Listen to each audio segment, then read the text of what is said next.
Hello everyone and welcome back to my channel.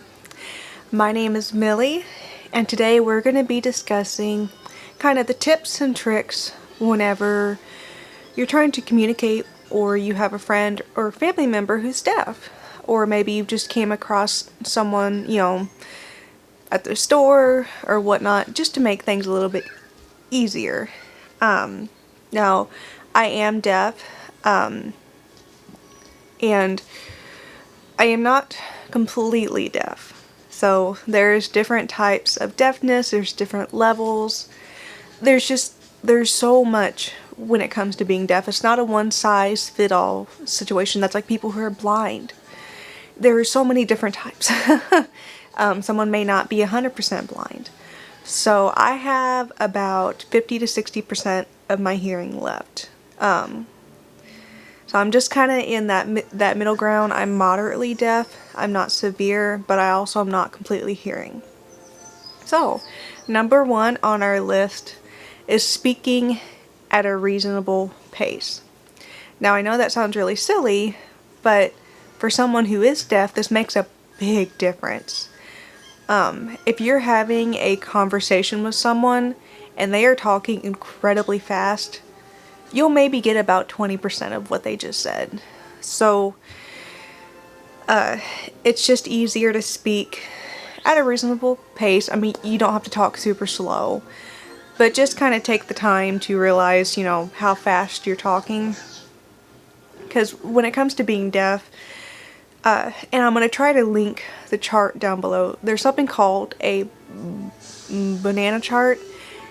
Whenever you get to certain types of deafness and certain type of damage and this and that, and in my case I have the inside of your cochlea, you have what's called hairs.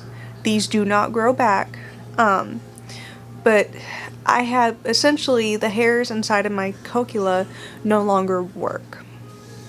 So whenever the vibration and the sound comes in, it doesn't register. Because of that, a lot of your words, sounds, tones, I do not hear. I can't distinguish between them. Like letters, there's a lot of letters, I cannot distinguish between the two. And so, if you speak at a reasonable pace, it gives us a chance to kind of, have a chance to think about what you're saying, essentially, is what I'm trying to say. So, and that ties into my next tip. And this is actually something that I've had to use before and it works great for me. Let's say you're trying to describe a street to someone who's deaf and they don't know the name of the street. So you say the name to them and they've never heard it before. But, they want to know how to spell it. When you go to spell, and everyone has their own preferences. I'm going to spell out the word baby in kind of the method that I use.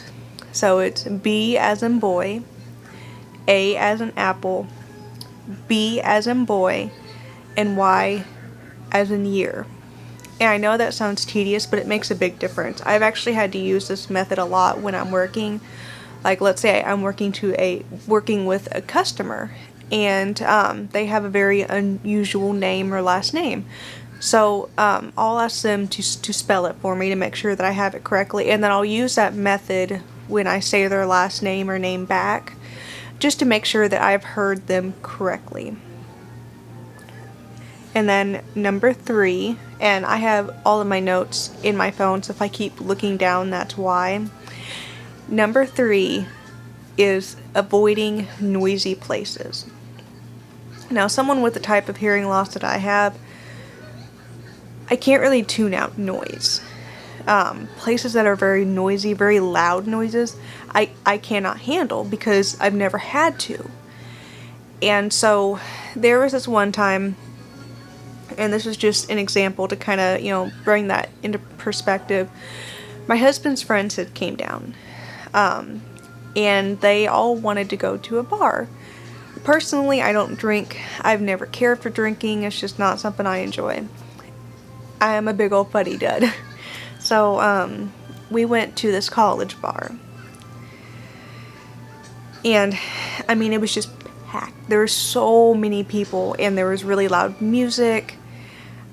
It was just so loud that someone like me could not handle it. It was so overwhelming.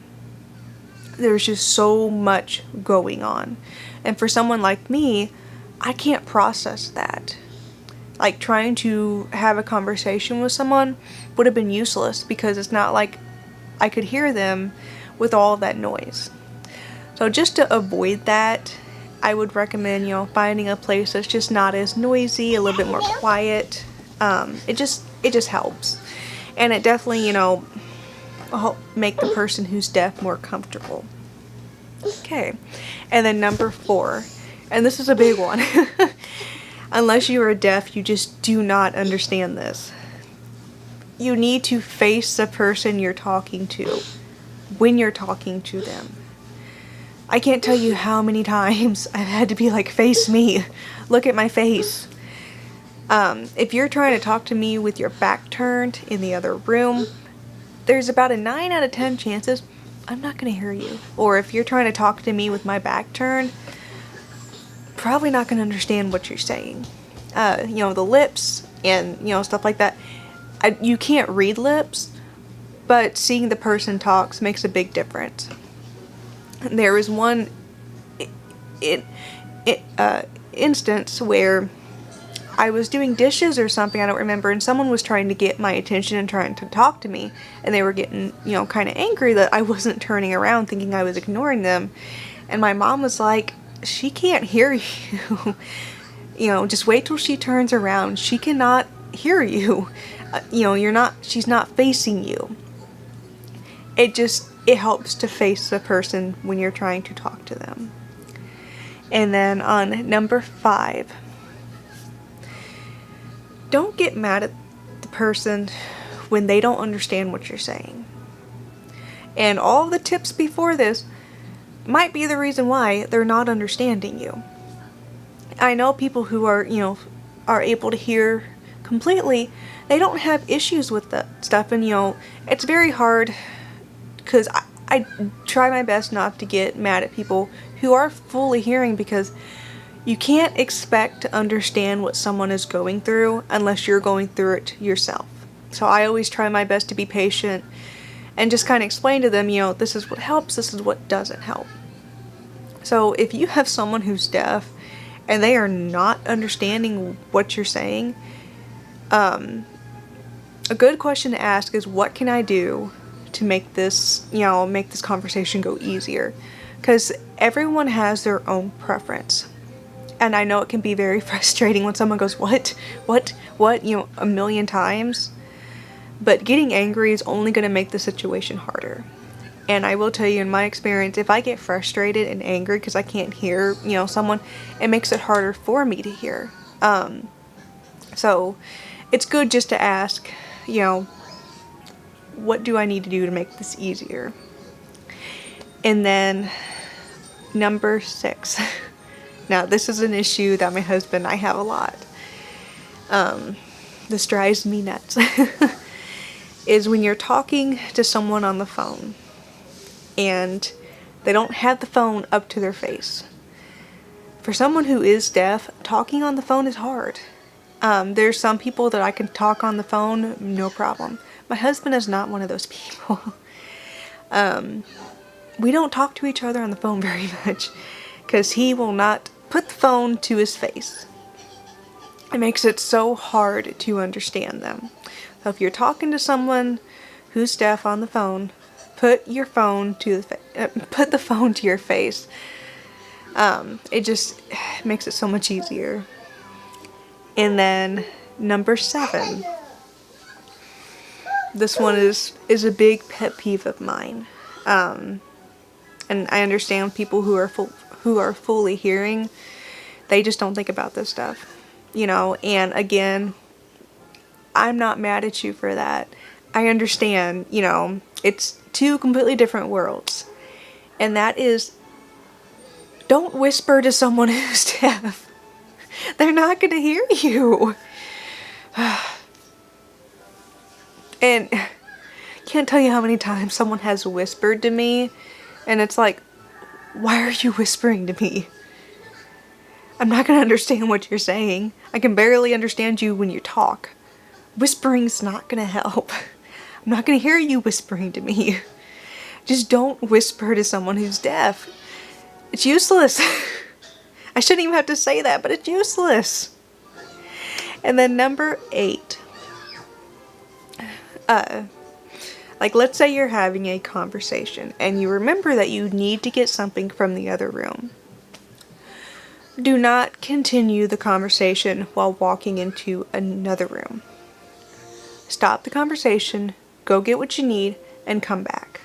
Do not walk into the other room, continually talking, and then come back. Because while you're walking away and in the other room, that person's probably not going to understand what you're saying. So they've missed about 50% of the conversation there. It's just easier to stop the conversation, get what you need, come back. Because then you're just going to have to repeat the whole conversation again if you do continue the conversation while going away. And then my next one is 9. And this is good if the person is having a very hard time understanding you. This is just a good thing to think about. If they really don't understand what you're saying, write it down.